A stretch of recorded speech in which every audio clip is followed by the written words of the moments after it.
Good morning and welcome to StudyIQ. I am Prashant Mavani. I hope you all are doing good, my dear friends. Let's have a positive quote from Mahatma Gandhiji. Satisfaction lies in the effort, not in attainment. Full effort is full victory. If we can give our 100% to a task that is there in our hand, then trust me, that's a victory. External pass or failure, it doesn't really matter.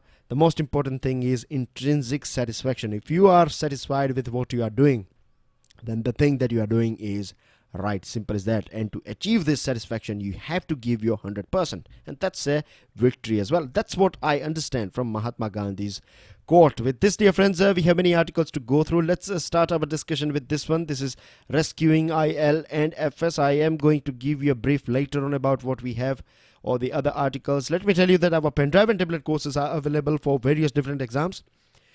To find out more about it, do check out StudyIQ.com, and these are the two places from where you can directly download the PDF of today's lecture. Now, you have this company called Rescuing ILFS. This is the name, and this ILFS is a big, gigantic company. The name of this company itself, if you go through the full form, that's not that important. The most important thing here is that Reserve Bank of India terms or this ILFS falls in the category of a systematically important company.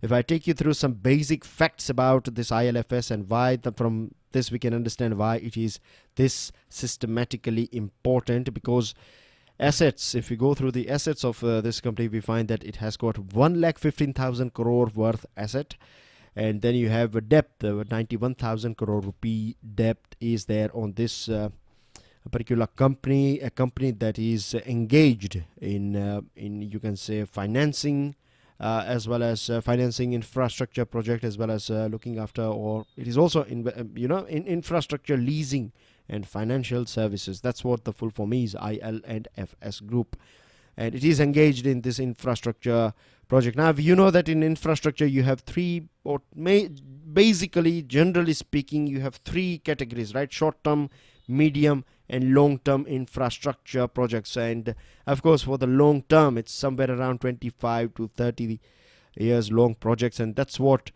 this ILFS has been doing so far. It has been pumping or providing money to this funding to this long you can say long running projects, 20-25 years payback period projects. They are quite big.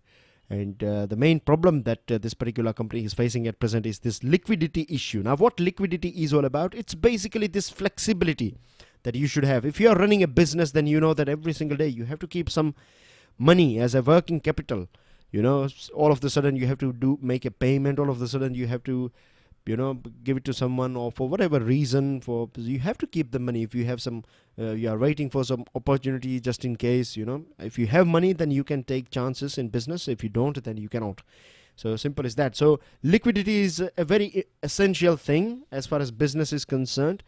And at present, what we find is that this ILFS is facing this liquidity crisis, and one of the main reasons is that it has funded, or it has given away money to this long running projects where the money will come back after a certain period of time, and the money that it used to have was good enough for 8 to 10 years, but it has funded this 20 to 25 years payback period projects. So this is the reason why it is facing this liquidity crisis, and because of this reason, the central government has decided that now the board of directors of this ILFS will be taken over by central government. In fact, central government has took over this ILFS management. So now the main captain is central government of this particular company.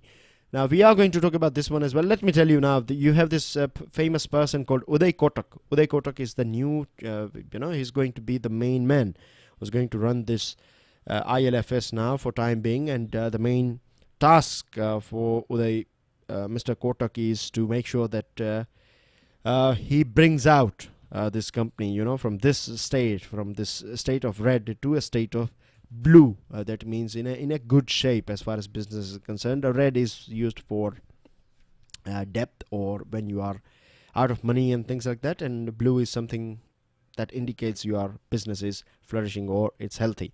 So we need blue, you can say blue books, right? That's what we want, or blue ink on the books, if you can put it this way. Anyways, the thing is, dear friends, a couple of days ago we were talking about something associated with this non-performing assets, and I have got a couple of questions from different students. You have asked what is the meaning of or what is the difference between bail in and bail out. What is the difference between these two things? Now let's start with bail out, right? So let me give you an example of, let's take a bank here, right? So you have this bank here. The bank is having, say, 100 rupees, right? Capital 100 rupees, and this 100 rupee is to give out to various different people as a loan, right? And then the bank is getting some deposits as well, worth 20 rupees, say, for example, from various different depositors. So bank is giving out money, bank is not getting any money back. So now bank is in a bad shape, because this 100 rupee has got this 20 rupee as well, so bank has to give it back to depositors whenever they want. So a bank is not in a position. So what will happen is government will come in, government will give this 100 rupee to this bank, and with this money, which we call recapitalization, the bank will be saved. So this is called bail out, right? Government is coming in, saving this bank.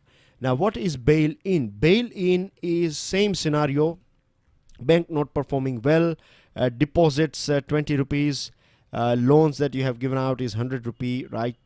Say for example, again this deposit, this 100 rupee includes this 20 rupee, and then you have this bank here. So if this 100 rupee is not coming back, say for example, then what bank will say is that bank will, if bank is going for bail in option, then in bail in, what you do is your liability, the money that you have to give it back to someone, like depositors here, in this case this 20 rupee, you will get rid of this 20 rupee. You will say that your money was here and we kept it here, we invested it, but it never came back, so sorry about that, 20 rupees is gone.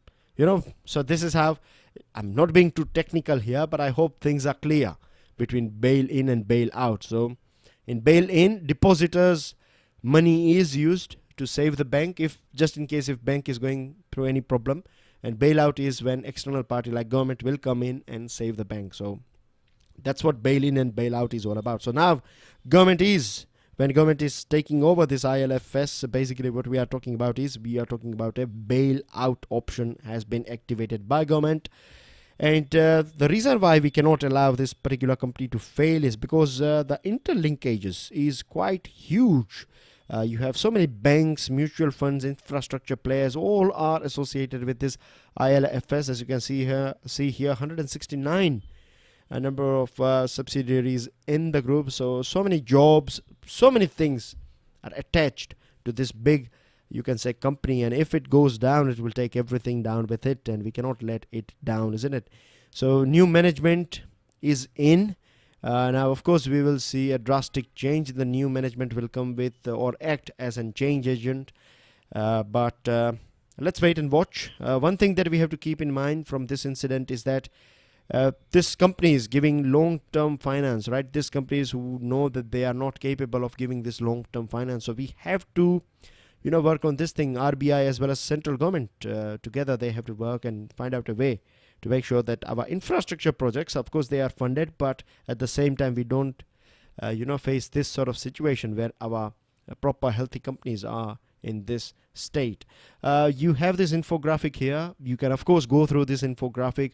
I have covered most of the important points that are important in terms of general studies. If you're interested in this sort of things, then here we go, right? This is your infographic. I will share it with you guys. I will make sure it is there in the PDF of today's lecture. Now, up in the air, this is about pollution. So before moving on to this editorial, I would like to highlight something to you guys. Like, see, there are few items that you should keep in your mind as far as MCQs are concerned, right? Multiple choice questions are concerned.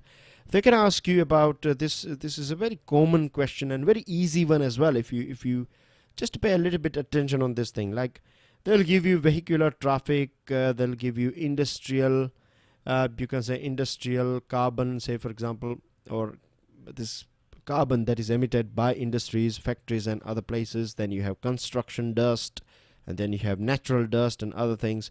So they can ask you arrange all these things, in ascending or descending order, and then you'll be given with this codes that you have to match these items with. So when we read something about pollution or something, right, you should quickly do a little bit of Google, and it's a one-off exercise, right? Once you do it, this data will be there for you. You can use this data until you find something new has been kicked in, or else generally speaking 1 or 2 year that data will remain the same.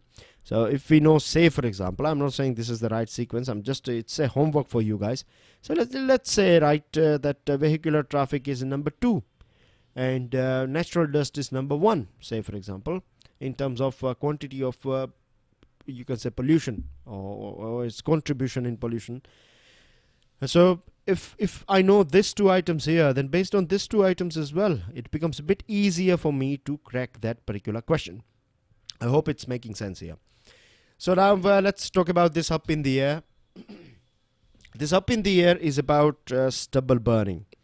Now paddy stubble burning is something that has been going on for a very long period of time, and in last 1 or 2 years this thing has become a very big issue, because what is going on is, see, it's not that farmers are careless, but they are in such a situation, in such a tight situation. What happens is that as soon as that paddy crop is over, they have a small, you can say a couple of days, couple of weeks, max 15-20 days, if I'm not wrong. They have this small bracket, and after that they have to prepare their ground for this Rabi season. So Kharif is over, their paddy is ready, right? That's, here we go, Kharif is over. Then you have this 10-15 days gap, 15-20 days the gap, and then you have this Rabi season kicking in. So for this short period of time, they have a couple of options. They can ask laborers to chop all those residuals. Now it's going to be a bit costly. They have to deploy so many laborers, and this removing this residual is not going to make any difference. Economical benefits are not there, financial benefits are not there for the farmer, so he's not going to be that motivated to deploy expensive labors during this period of time, when you have everyone is basically chopping off or looking to chop off this thing.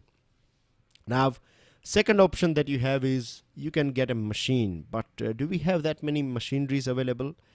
Yes as well, no as well. Yes, in the sense that when it comes to small farmers, right, they are not able to afford, they cannot afford this machinery, this big, you can say happy seeder or something. That's what this tool is known as. It's a big giant truck that will take away this, it will chop off this paddy residuals. But let me tell you, it's not going to completely chop off, right? A little bit of portion will be there.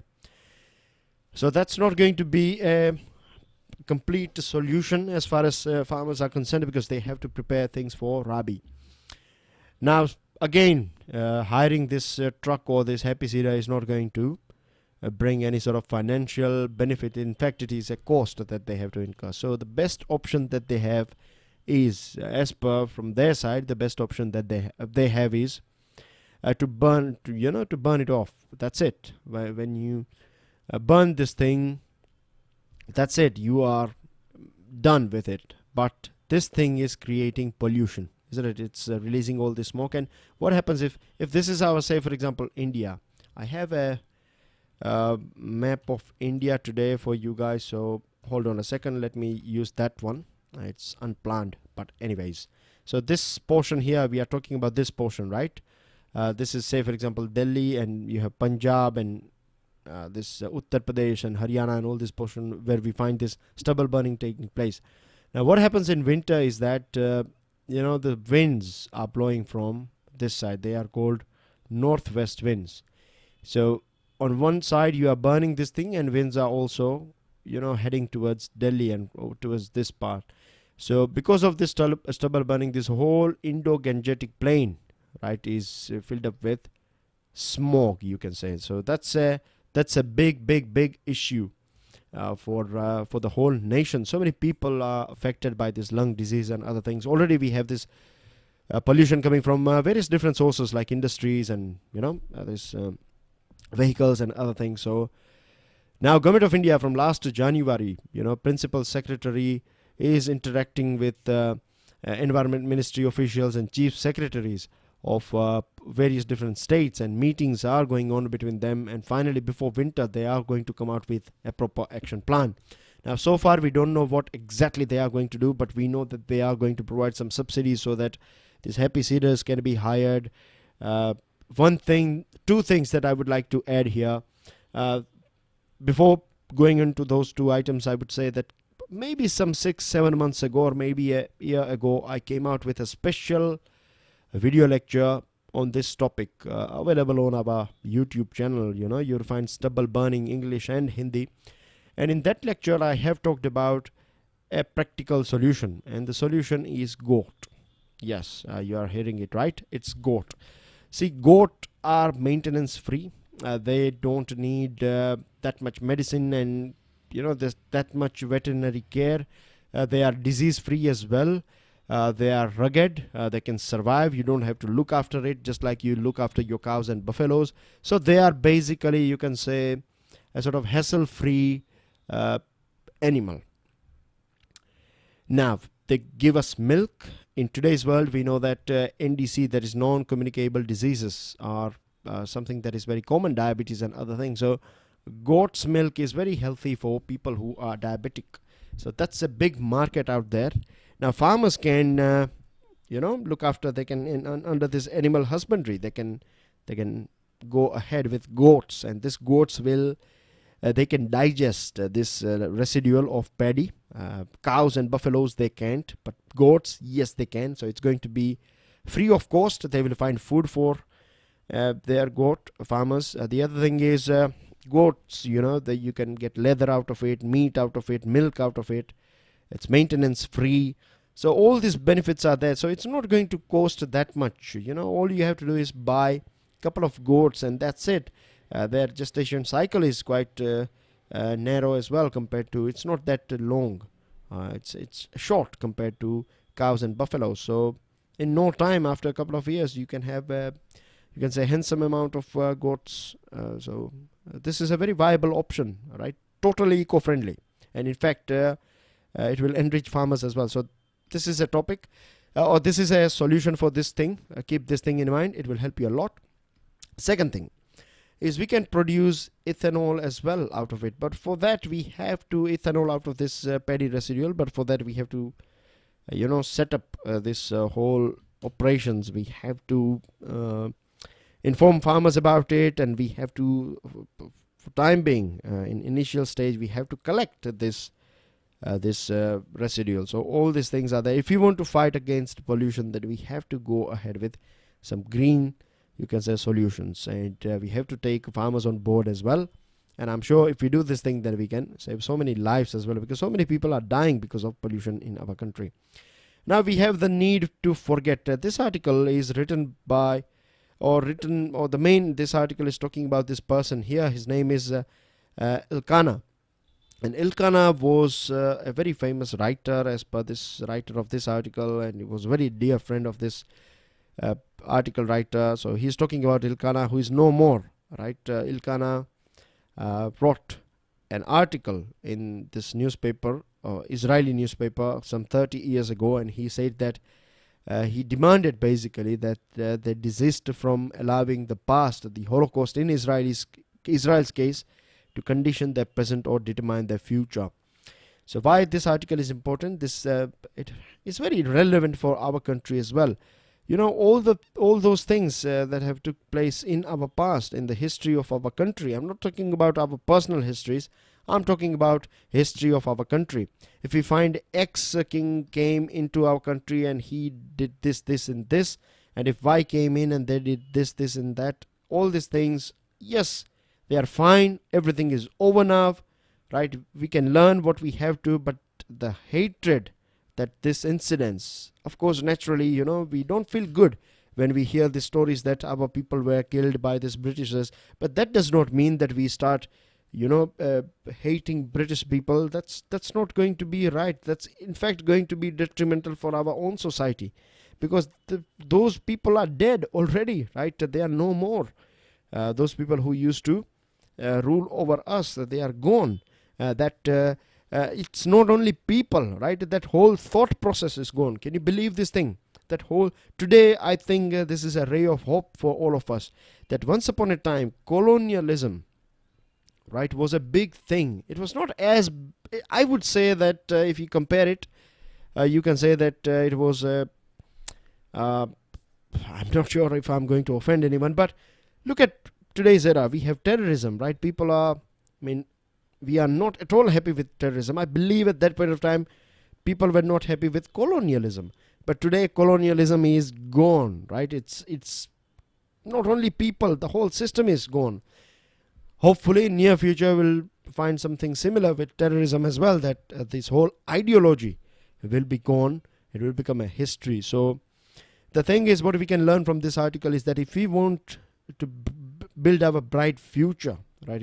If we genuinely believe in a good future, if we want a good future, then what we need to do is we need to stop grudging about our past. We need to stop, fueling this hate that is promoted by past. What we need to do is we need to focus on our present, and we need to keep our eyes on our future. Whatever lessons we should learn, but hate and this sort of things should not be part of our current as well as future strategy. So that's what this article is trying to teach us. And today is Mahatma Gandhi's birthday as well, so you can relate this thing with Mahatma Gandhi. At the same time, you can also observe things that are going on in our country, right? People are nowadays it's becoming very weak. I'm not blaming any particular political party, but it is the people, right? The people are getting less and less logical. I'm sorry, but this is right as well. You can observe this thing by yourself too. It's very easy to drag people into a fight nowadays. You just use a couple of words and that's it. Two persons, they will be fighting with each other.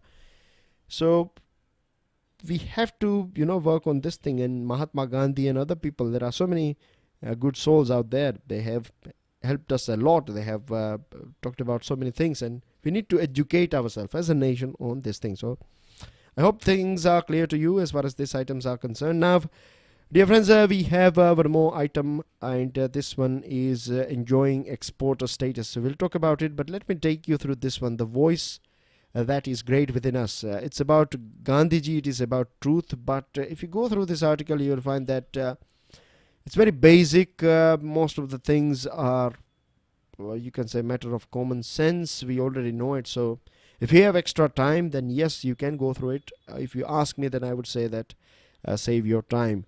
At Sabrimala, it's again about, if we know that we have talked about its political side, its impact side. This article is talking about that because the women have got entry now, so infrastructure and other things should be created. Yes, it all depends. It all depends. How many women are, going there?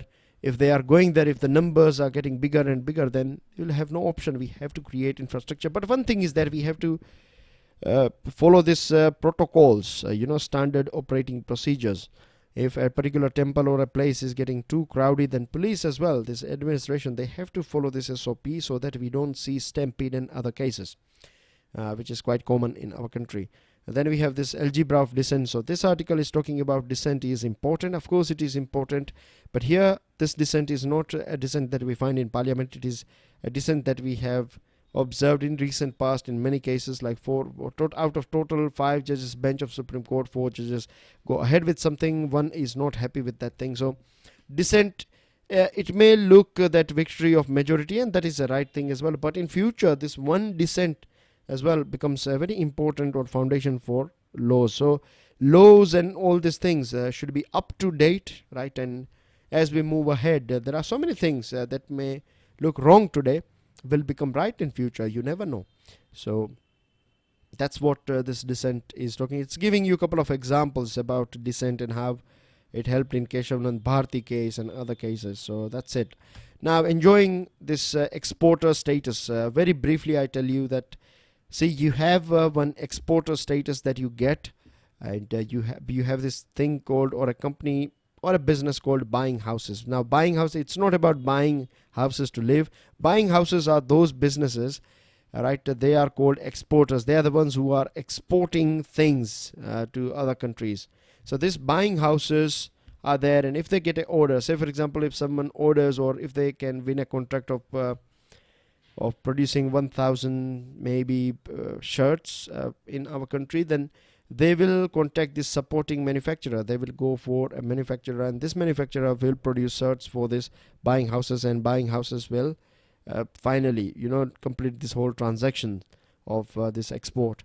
So buying houses are exporters, and supporting manufacturers are not exporters. They are basically supporting. They are the ones who produce things, and they give it to buying houses. So this is a basic difference that is explained in this article, and the reason why it is important is because what we find is that we have this FEMA, that is a Foreign Exchange Management Act, and rules in this FEMA is in favor of buying houses, and it is creating this unequal playing field for supporting manufacturers. And what happens is, if something goes wrong, like this Punjab National Bank case of Nirav Modi, 13,000 crore loss. So his company was not a producer or manufacturer, it was a buying house. And now finally the blame is going on this supporting manufacturer. So of course they are not involved in it. I'm not talking about a case that is going on, I'm talking about the blame game that is going on. So what we have to do is we have to make sure that we are not misusing, or misinterpretation of this FEMA is not taking place. And if buying house is responsible for a wrong thing, then buying house should suffer from the punishment, and not this supporting manufacturer. Then let's move on to news items. Now we don't have that many articles. To be honest, we have gone through everything, right? But I feel satisfied with this one. Reasonably satisfied with Up in the Air. And of course, this one is a good article. But apart from that, you are not finding anything that is directly important for your examination. And it's fine as well, because the Hindu newspaper is not producing or printing things that are just keeping in mind our examinations. A person, a commoner, till president of our country, everyone reads various different, people read different newspapers. So you find everything in a newspaper. And most of the time what happens is that we have to pick and choose. We have to be very choosy when it comes to what are the things that are important and what are the things that are not important. So anyways, I'm here to help you with that. I do all those things for you guys on regular basis, that I will filter everything so that all you have is you can say this crux of the matter. Now child abuse helpline gets leaved calls, and this is it's a matter of shame that people are calling on this child helpline number and talking about rubbish items. And you have this most important thing here is e-box. E-box is an initiative of Ministry of Women and Child Development, and the main job of e-box is to collect you can file your sexual offences complaints online, or you can give a call to this toll-free number too. 21 lions, Gir lions or Asiatic lions, have died in 19 days. It's a matter of concern, and all these things are going on because of this viral infection. Home and auto loan interests hiked, so it's going to increase or decrease the demand in the market. Do let me know whether it will kick consumption or it will reduce consumption. And our judiciary, the most robust, has been said by outgoing CJI Deepak Mishra, and the new CJI will have tomorrow, that is Justice Ranjan Gogoi. And